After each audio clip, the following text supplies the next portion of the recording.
l'amendement 51. Madame Fiat a la parole. Merci, Monsieur le Président. Donc, bien qu'il soit évident qu'une croissance infinie dans un monde fini relève de l'absurdité la plus totale, le grand déménagement du monde par l'accroissement des déplacements de marchandises est d'un des piliers sur lesquels reposent les gains de productivité de l'industrie et de la grande distribution. L'optimisation économique transforme les transports en variable d'ajustement et fait pression inexorablement sur ses coûts. Quoi de plus logique pour les partisans de ce modèle, dont vous faites visiblement partie, que de tabler sur la dérégulation du secteur, la quasi-gratuité pour les industriels via des exemptions de taxes sur les hydrocarbures et un soutien sans faille des pouvoirs publics au tout-routier. Or, les impacts environnementaux du transport routier sont nombreux.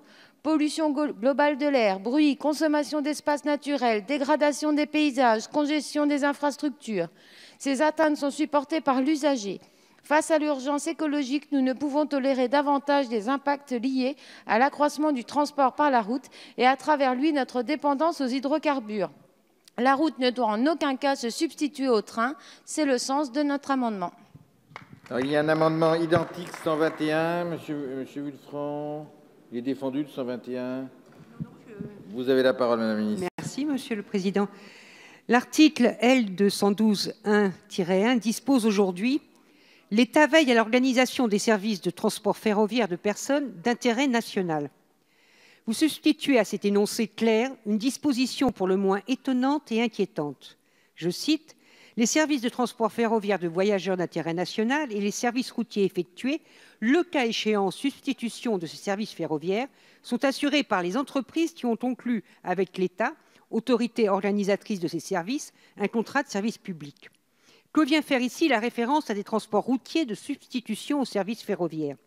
Nous y voyons l'anticipation d'un recul flagrant de la qualité de service, l'idée étant ici de substituer à des lignes nationales, principalement des lignes intercités, des services d'autocar. Je ne suis pas sûre que ce soit là une réponse aux besoins et aux attentes des usagers, en matière notamment de sécurité, ni que cela soit très vertueux sur le plan environnemental.